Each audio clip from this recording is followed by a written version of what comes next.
හොඳයි ළමයි. ආයුබෝවන්.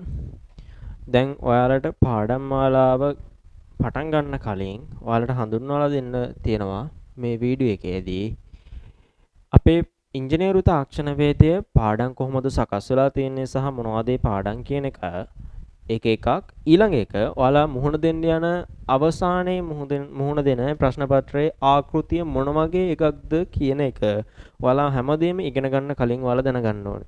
දැන් මෙතනදී 21 අය ඉන්නවා 22 අය ඉන්නවා 21 නෑ 23 සමහර අය ඉන්නවා. ඉතින් මේ හැමෝම මේක අනිවාර්යෙන් මොන දේ කරන්නත් කලින් දැනගෙන ඉන්න ඕනේ. සමහර විට 21 අය දැන් වෙන්න පුළුවන් මේක දැනගන්න. නමුත් කලින් දැනගෙන තියෙන්නත් පුළුවන්. බහුතරයක් දෙනාගේ හිතසුව පිණිස අපි මේක මුල්ම ඉගැන්වීම විදිහට ඔයාලට දෙනවා. එතකොට ඔයාලා දැනගන්න ඕනේ මේ ඉංජිනේරු තාක්ෂණ වේදේ කියන අපේ පාඩම් මාලාව ඇතුළේදී අපි පාඩම් 17කට මුහුණ දෙන්න ඕනේ. පාඩම් 17කට මුහුණ දිය යුතුයි. එතකොට මේ පාඩම් 17 ඔයාලගේ අවුරුදු දෙක 12 වසර සහ 13 වසර කියන වසරවල් දෙක මුල් කරගෙන කොටස් දෙකකට වෙන් වෙලා තියෙනවා.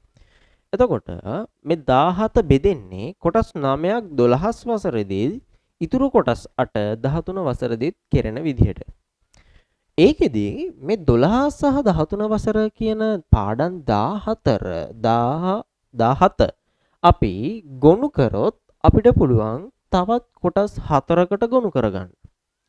එතකොට ඒ ගොනු කරන කොටස් 4 තුල සිවිල් තාක්ෂණ වේදය, යාන්ත්‍රික තාක්ෂණ වේදය, විදුලි හා ඉලෙක්ට්‍රොනික තාක්ෂණ වේදය සහ වෙනත් කියලා කොටසකුත් තියෙනවා. වෙනත් කියන කොටසේදී අයිති වෙන්නේ සේෆ්ටි අපේ හැඳින්වීම පාඩමේ.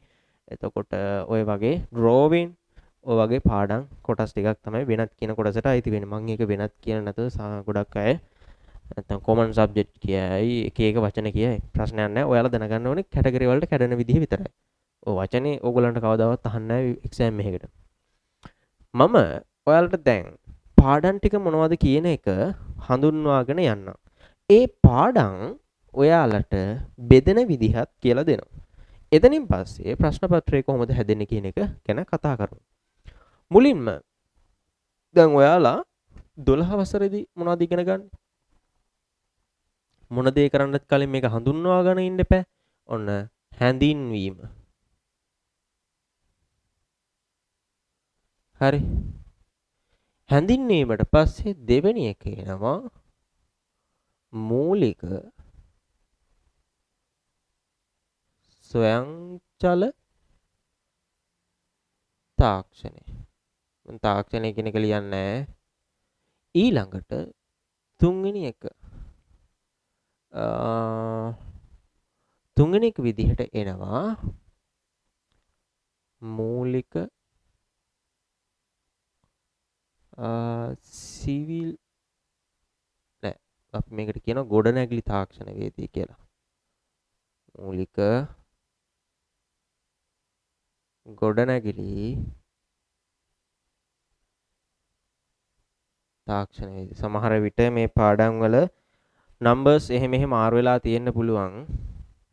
හරි. ඒක ගැන වැඩි හිතන්න එපා. මොකද පාඩම් නම්බර්ස් විදිහට ඔයගොල්ලෝ මතක තියාගන්න ඕනේ. මෙන්න මේ පාඩම් ටික මෙතන තියෙනවා කියලා දැනගත්තාම හොඳටම ප්‍රමාණවත්. ඊළඟට මූලික විදුලි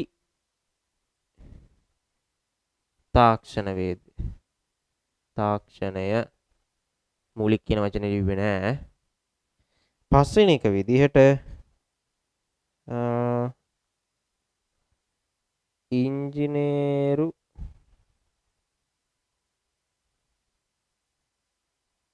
ඇඳීම් මොනවද?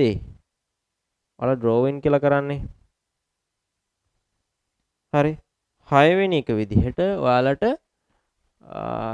ප්‍රොඩක්ෂන් එකලස් කිරීමේ තාක්ෂණය.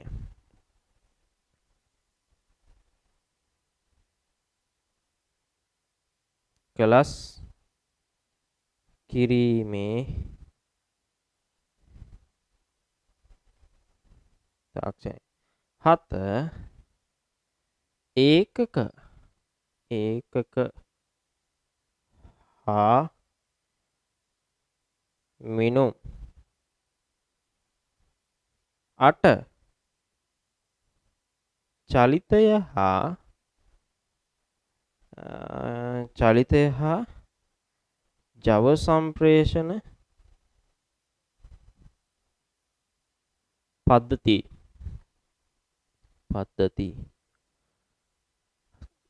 12 වසරේදී පාඩම් 9ක් ආයි තියෙනවා. අනිත් එක ආරක්ෂාව.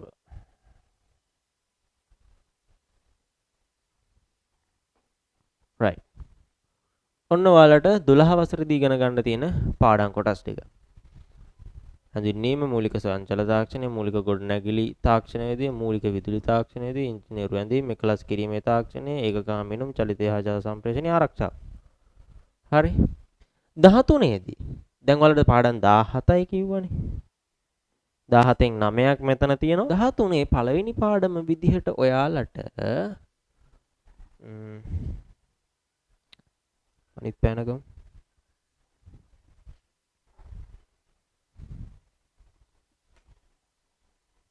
පළවෙනි පාඩම විදිහට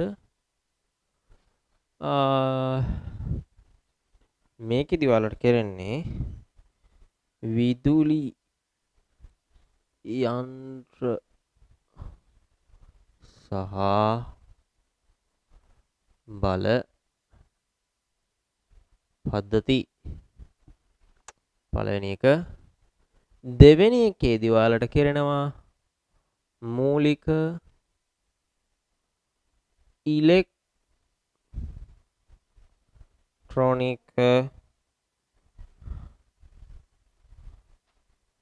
තාක්ෂණය. ඊළඟට තුන්වෙනි කොටසේදී ගෘහස්ත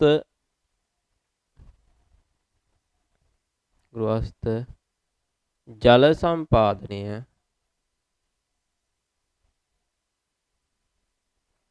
හා කසල අපවහනය.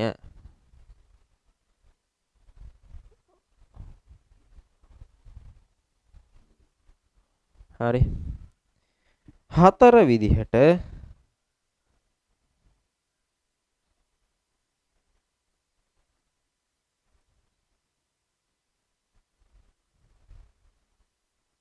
තරල යන්ත්‍ර විද්‍යාව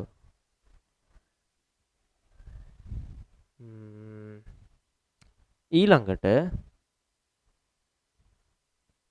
බිම් මැනුම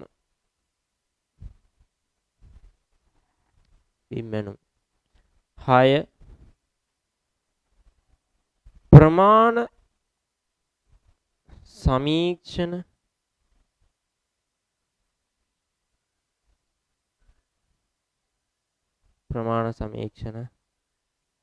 බිල්පත්.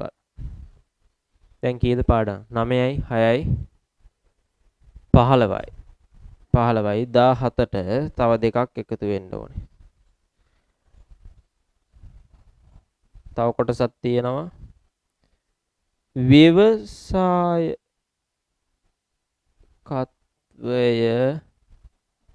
හා කළමනාකරණය. ව්‍යවසායකත්වය හා කළමනාකරණය. ඊළඟට 8 වෙනි එක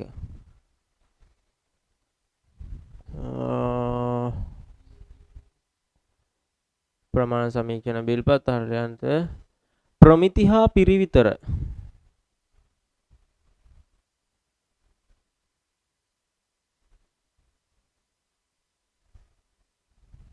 ප්‍රමිති හා පිරිවිතර. මේ නම්බර්ස් වල එහෙම වෙනස් වීම ඇති.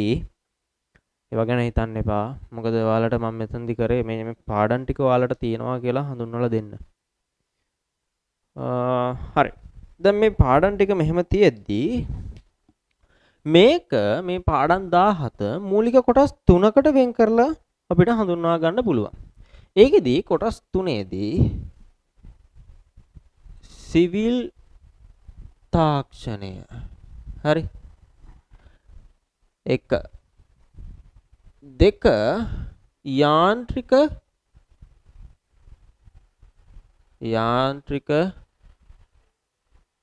තාක්ෂණය. 3 විදුලි හා ඉලෙක්ට්‍රොනික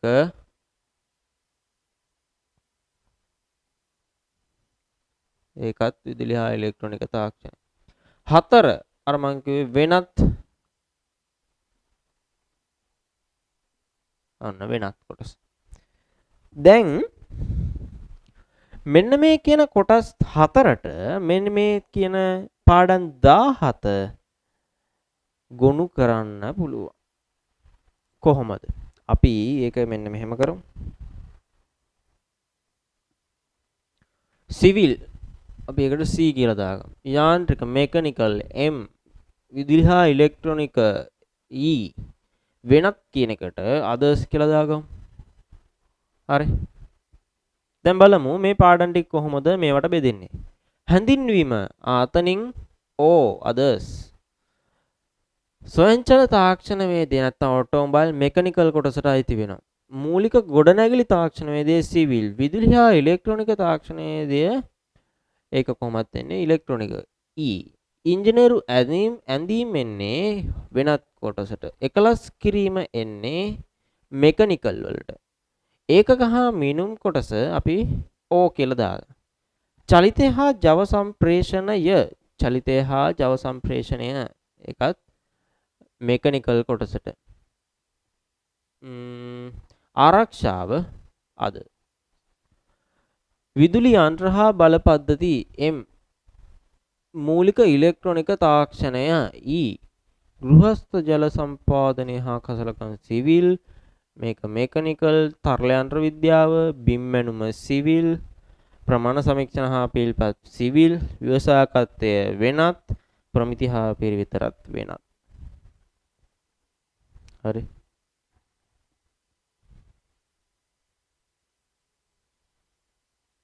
ඔන්න කියන පාඩම් ටික තමයි අපිට තියෙන්නේ.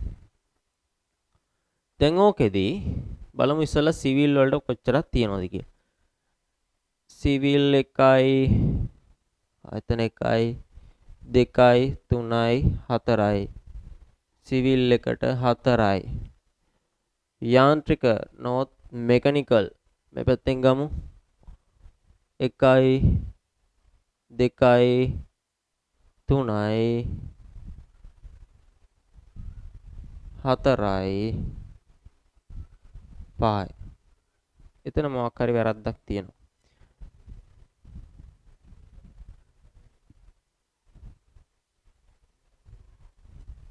කොතනද වැරද්ද එන්නේ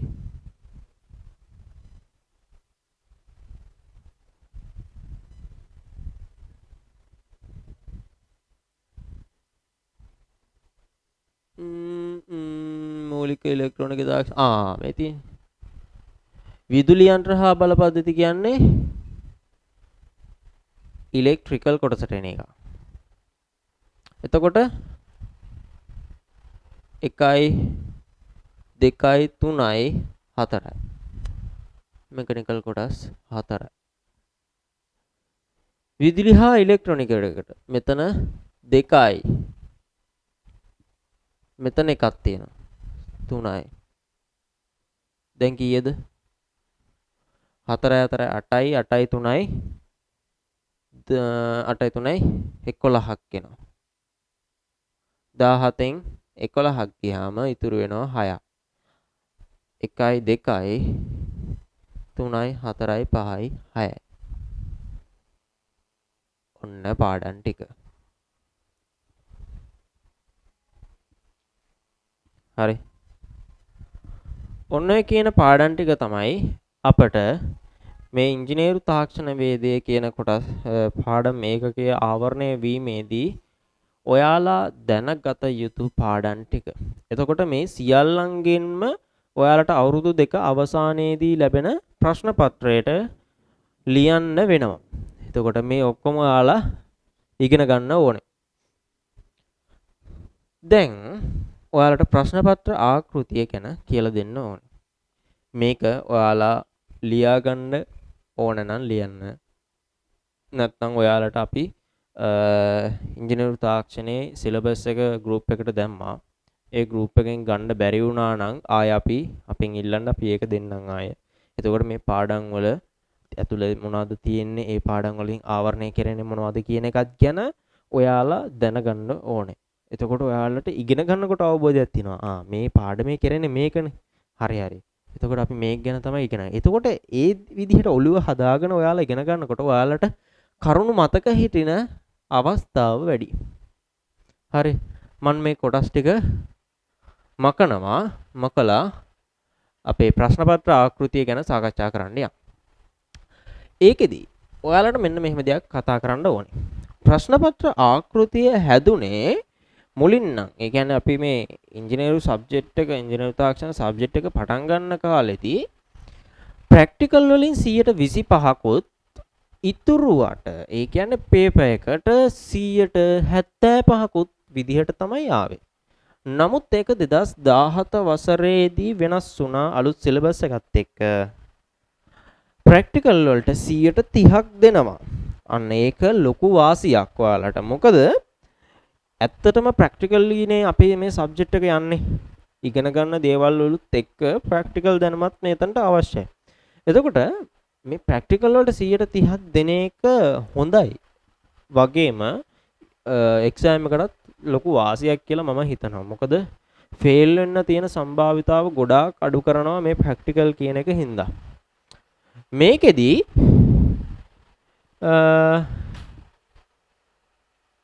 ඔයාලට MCQ එකක් හම්බ වෙනවා. එතකොට ප්‍රශ්න පත්‍රය හැදෙන්නේ මෙහෙමයි. ප්‍රශ්න පත්‍ර ආකෘතිය ප්‍රශ්න පත්‍රය MCQ එකක් දෙනවා. MCQ එකයි. ඒකට MCQ 50ක් හම්බ වෙනවා. ඊළඟට ව්‍යුහගත රචනා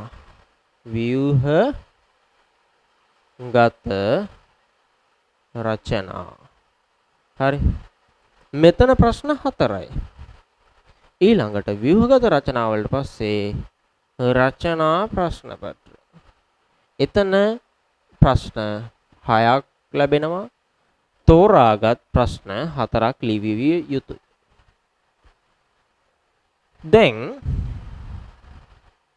මෙන්න මේ කියන පේපර් එකට සම්පූර්ණ අපේ 100% ලකුණු වලින් 70ක් ආවරණය වෙන වගයි.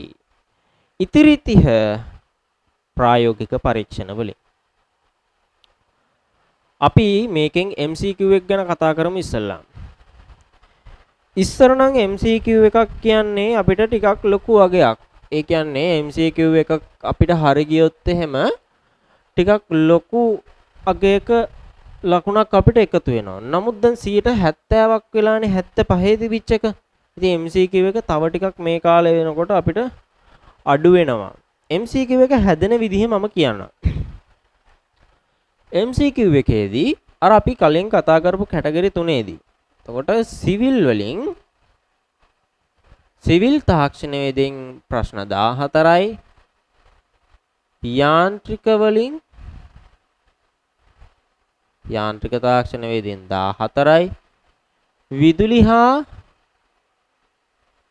ඉලෙක්ට්‍රොනික කියන කොටසෙන් 14යි. හරි. මේ විදුලි හා ඉලෙක්ට්‍රොනික කොටස ආය ඉලෙක්ට්‍රොනික සහ ඉලෙක්ට්‍රොනික සහ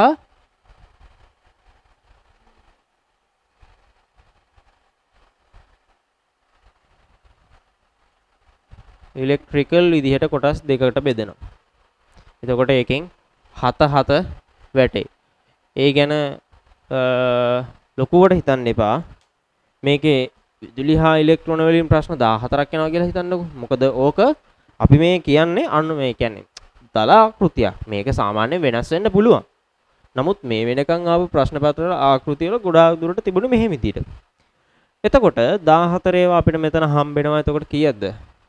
4 වරක් 3 12යි එකක් ඉතුරුයි. 42යි. 50න් 42ක් කියන්නේ තව ප්‍රශ්න 8ක් ඉතුරුයි. ඒ ප්‍රශ්න 8 හැදෙන්නේ අර වෙනත් කියන කොටසේ.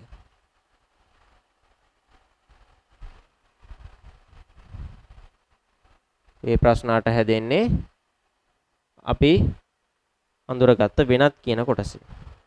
මේකෙදි අපේ හැඳින්වීම කොටසෙන් එක ප්‍රශ්නයක්, ප්‍රමිතිය හා පිරිවිතර කියන ප්‍රශ්නේ මේ පාඩමෙන් ප්‍රශ්න දෙකක්. එතකොට ආරක්ෂාව කියන එකෙන් එක කොටස එක ප්‍රශ්නයක්. ඔය විදිහට මේකේ ප්‍රශ්න 8 හැදෙනවා.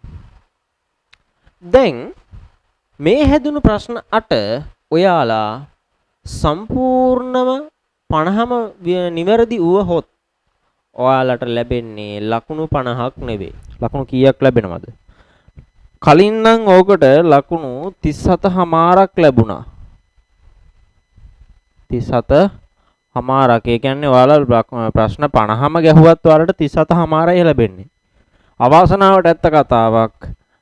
මේ පාරල ඔයාලට ලැබෙන්නේ ඒ 37මාරත් නෙවෙයි. කීයද? 35යි. කොහමද 35 හැදෙන්නේ? හිතන්න ඔයාලා MCQ එකක් නිවැරදි ආකාරයට ලකුණු කරා.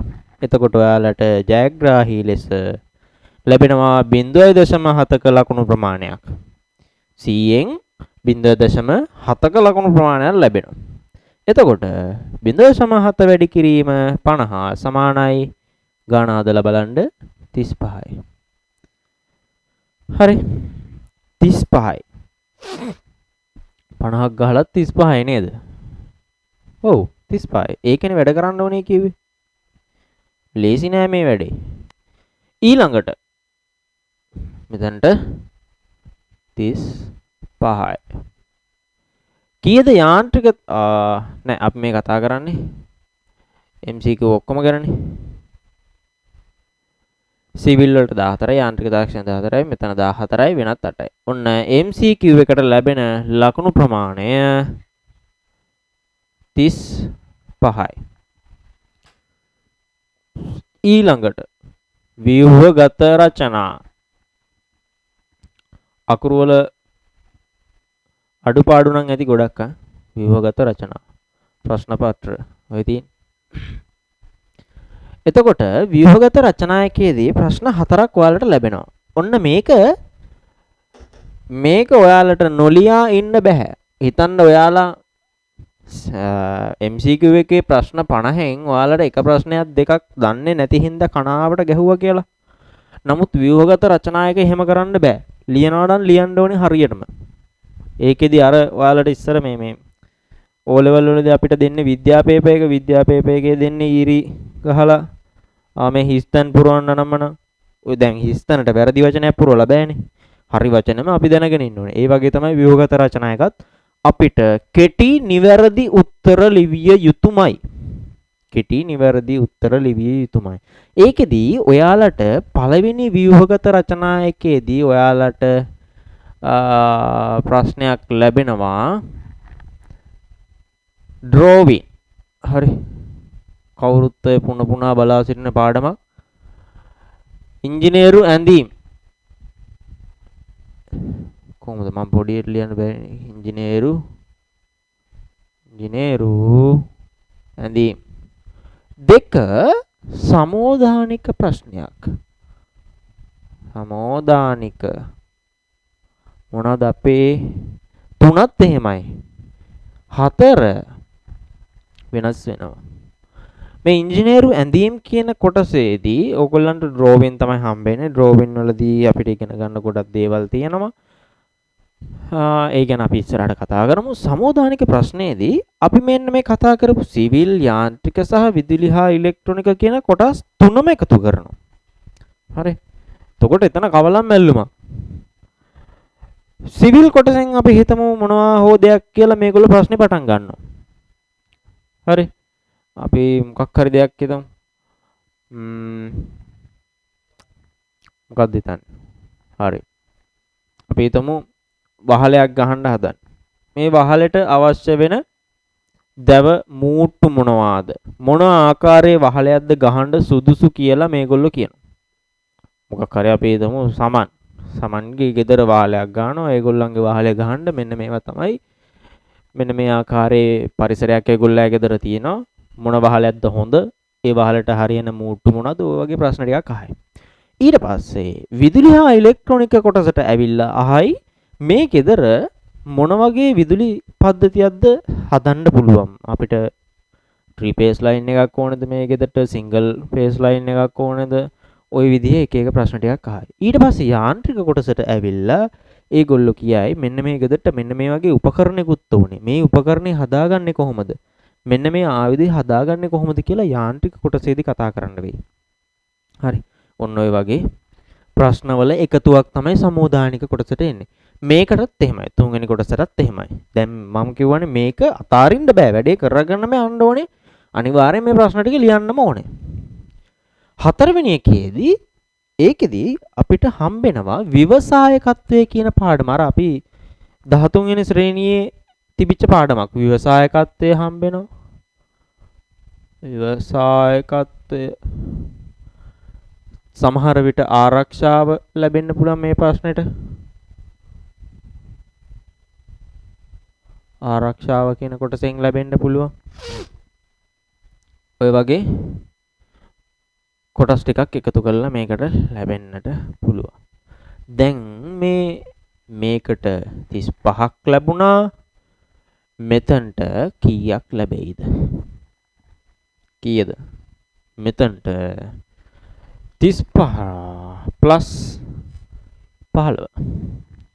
හතරක් ලියලත් 15ද කියලායි. ඔව් 15යි තමයි හම්බෙන්නේ. 15ක් ලැබෙන්නේ මේ එක කොටසකට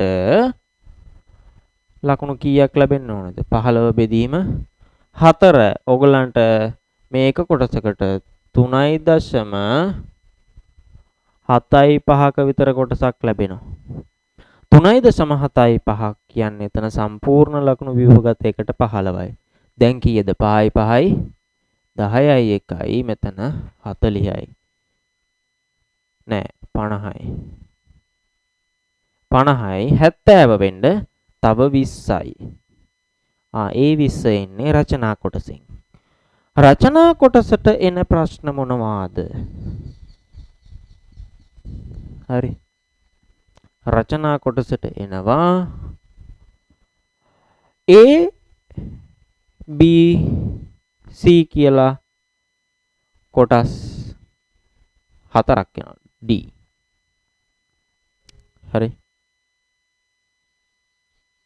නෑ. අපිට එන්නේ කොටස් 3. මේකෙදි සිවිල් කොටසින් ප්‍රශ්න 2ක් ලැබෙනවා. ඊළඟට යාන්ත්‍රික තාක්ෂණ වේදය ඒකෙන් ප්‍රශ්න 2ක් ලැබෙනවා. විදුලි හා ඉලෙක්ට්‍රොනික කියන එකෙන් ප්‍රශ්න 2ක් ලැබෙනවා. මුළු එකතුව ප්‍රශ්න 6යි. තෝරාගත් ප්‍රශ්න අපි ලියවිය යුතුයි 4ක්. තෝරාගත් ප්‍රශ්න 4ක් දෙකක් අපිට අතාරින්න පුළුවන්. එතකොට ඔයාලා මේ කාලෙදි 21 ඉගෙන ගන්න කෙනෙක් නම් ඔයා මෙතනදී මේ වෙනකොටත් ඔයාලා හිතාගෙන ඉන්නවා නම් මම ලියන්නේ සිවිල් එකම තමයි. යාන්ත්‍රික එකේ මම ඔටෝමොබයිල් එක ලියනවාමයි, ප්‍රොඩක්ෂන් එක ලියනවාමයි. මේ විදුලි හා ඉලෙක්ට්‍රොනික කියන එකේ මේක ලියනවාමයි.